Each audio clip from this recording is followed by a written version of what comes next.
Hello, welcome to Driven It Drive Time. I am here today in Toyota's MEC studio. Brand new lighting, the first to use it. What a first for Driven It. I know, brand new lights, we're so excited. Because I got told, we've got no lighting in here, I was going to come with some workshop torches and just sort of put them around. I know, right, this is so much better. Anyway, speaking of a first for Toyota, after this, go press stop recording.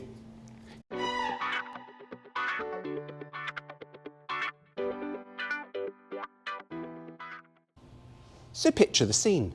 1966, United Kingdom. What? But this is a Japanese car. It is a Japanese car, but 1966 was the year that Toyota entered into the UK market with their delightful Corona.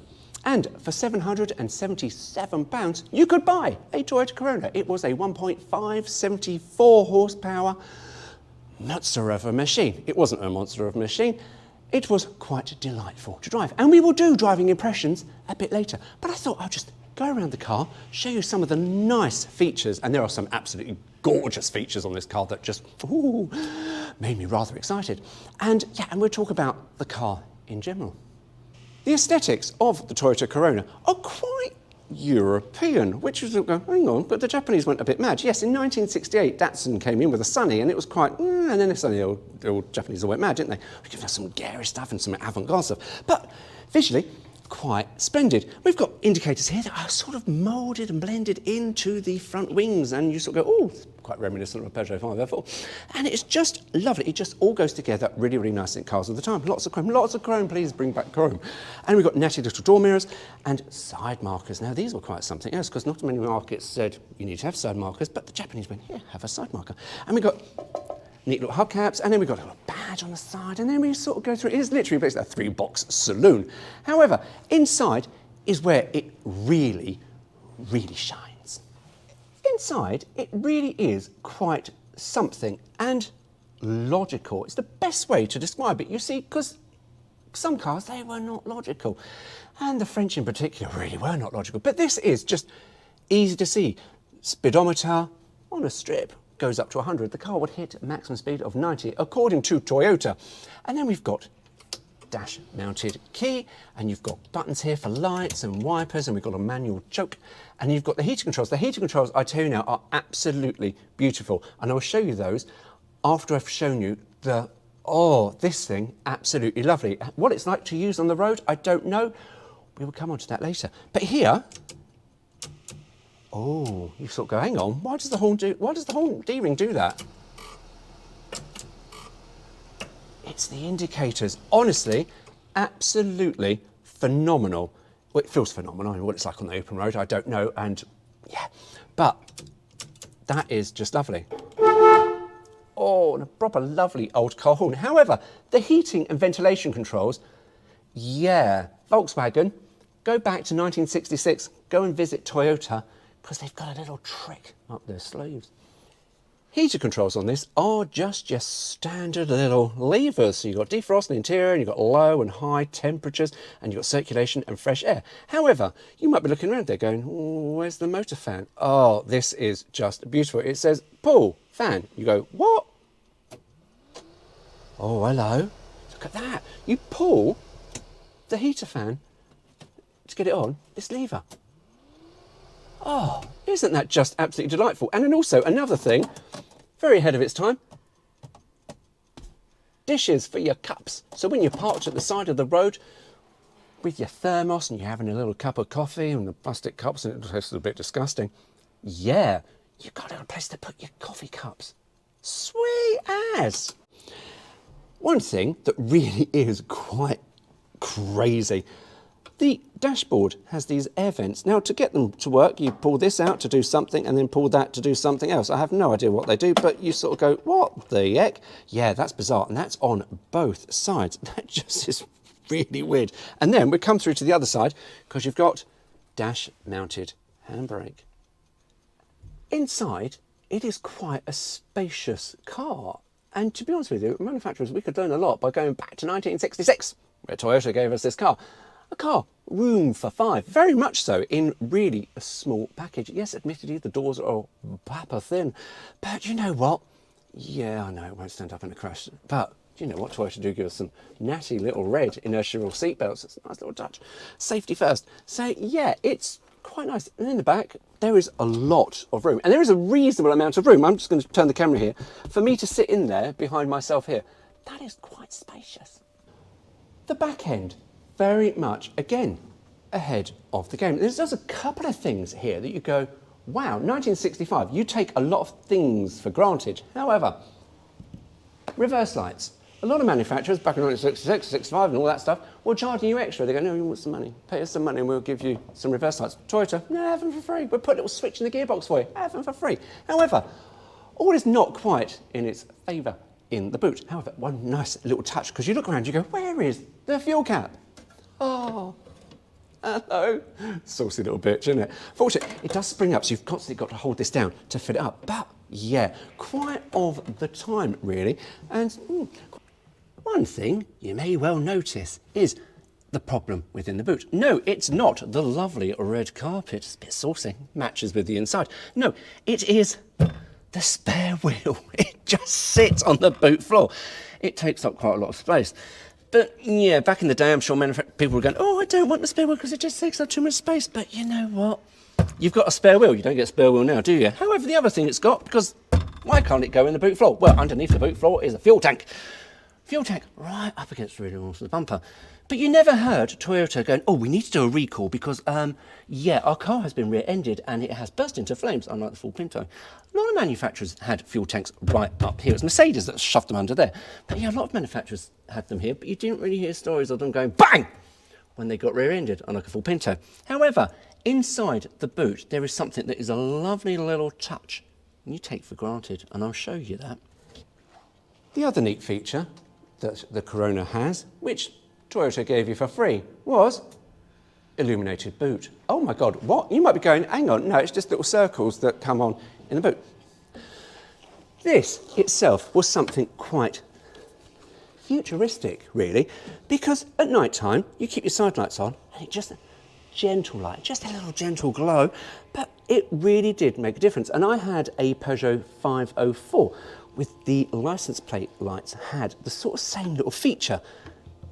So simple, doesn't need extra wiring, doesn't need an extra bulb, doesn't need anything extra, just a little disc cut in the back plate and you can see. Also handy if you've got someone in the boat, they can see a little bit of daylight.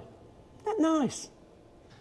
Underneath the front folding bonnet with its own little stay is a 1490cc engine developing about 74 brake horsepower, about 5,000 RPM, and very, very typical of the Japanese.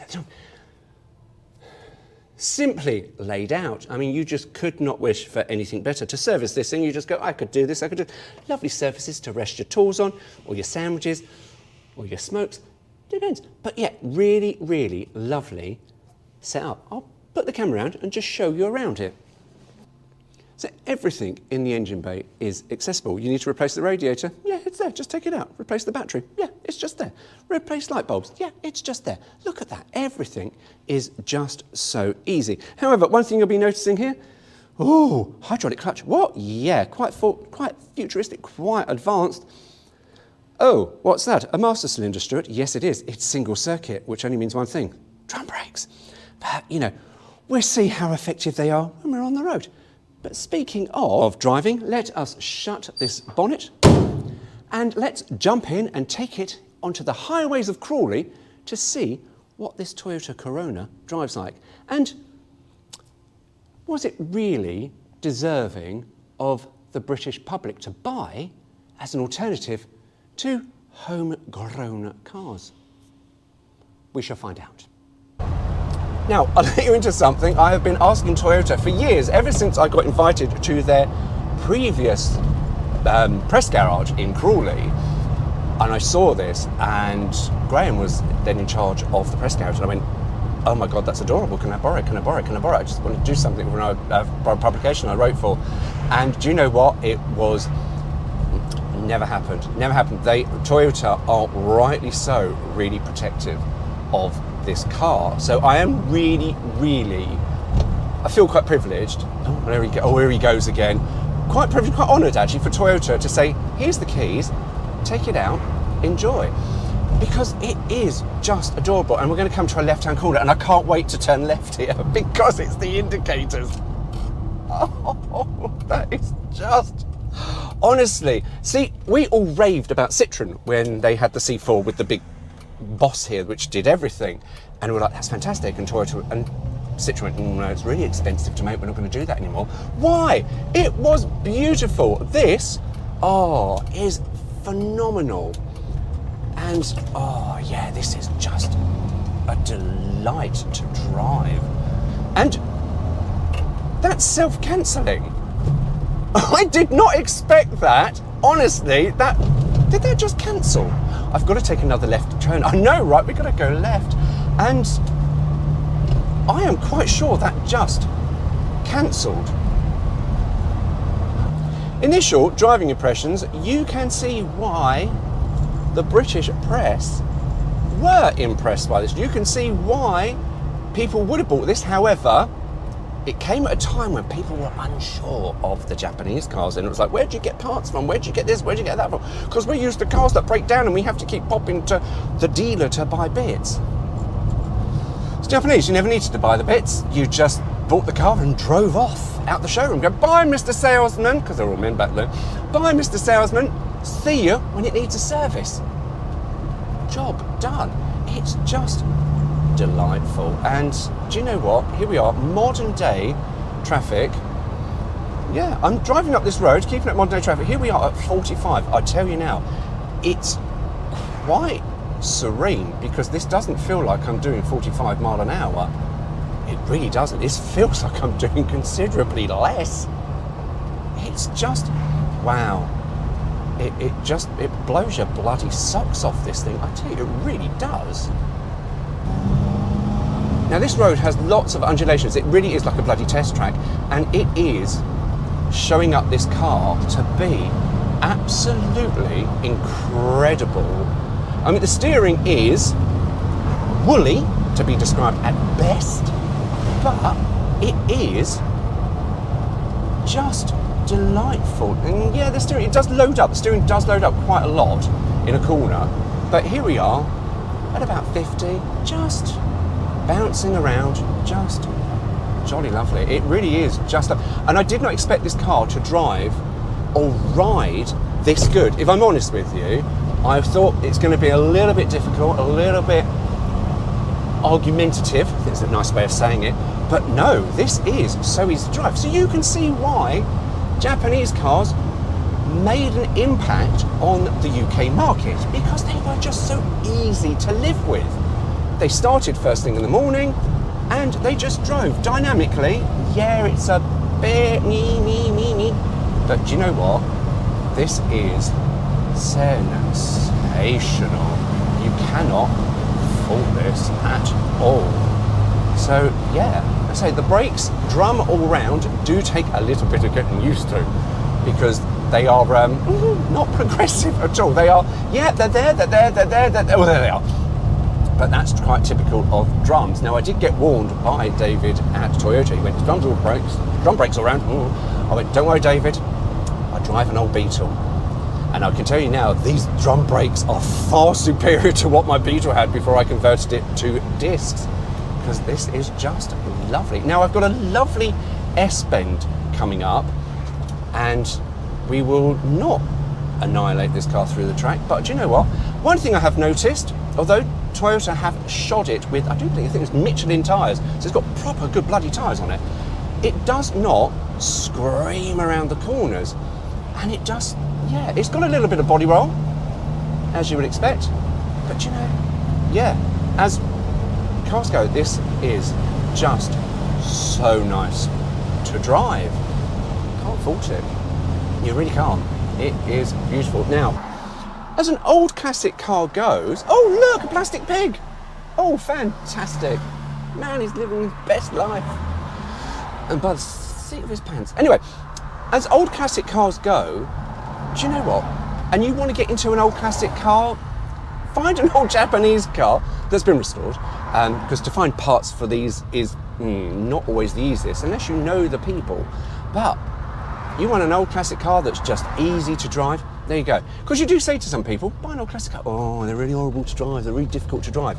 This, I can tell you, is easy peasy, absolutely lovely. You could daily this. You wouldn't, there's no way would you want to daily this, but I tell you now, it's a shame you wouldn't, because it is just delightful. So I hope you enjoyed that little look around Toyota's first entry into the UK market, the Corona, the car that started it all, the car that gave us Yaris, Corona, Prius, Lexus, everything in between. So yeah, and also Land Cruisers and Hiluxes that just go off anywhere. So you know what? This was the car that started it all in Europe. The car that made them go, shit, we need to put quotas in because the Japanese are making cars too fucking good for the English people. Yeah. Anyway, mind you go, take care. I'll see you soon.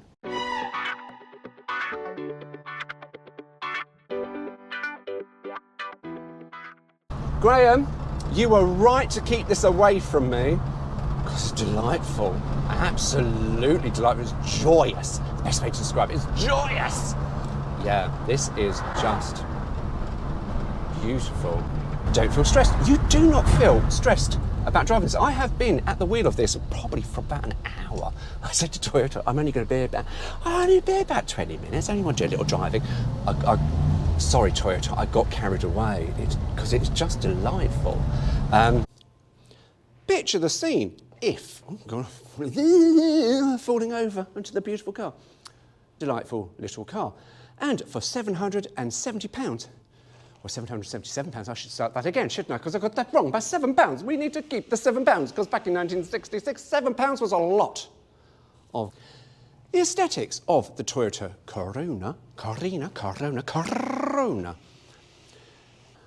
From a visual aesthetics, it is very, very much Japanese. Although, unlike Datsun of the time that came into the UK, this came in 66, I think the Datsun, oh, I don't know what year the Datsun came in. Hang on, I need to consult my notes because they're not 60s, were they? Hang on. Oh, 68 with the sunny. Right, okay. Wing mirrors. I can tell you now, I've never driven a car with wing mirrors. Oh my God, it's something quite else. Oh, I don't need to talk about the driving. I don't want to talk about the driving, do I? No, we don't talk about the driving because I haven't done that yet, you twat. GoPro, stop recording. Oh, excuse me. Hang on. Inside, this is just leaps and no. Pardon me. The driving position does, in the studio at least, feel quite nice. It's very, very nice and spacious here for a car that comes from Japan. And you sort of go, wow, this is quite nice. No, that was bullshit. That was bullshit, wasn't it? Car that comes from Japan. I was going to probably to have a drive around and see how it drives. Why did that light on my GoPro just go flip, flip, flip, flip, flip, flip, flip? It's probably crashed again. Ah, these things drive you up the fucking wall. Is it film? Oh no, it's filming. Oh, okay, maybe that did film. GoPro, stop recording. GoPro, stop recording.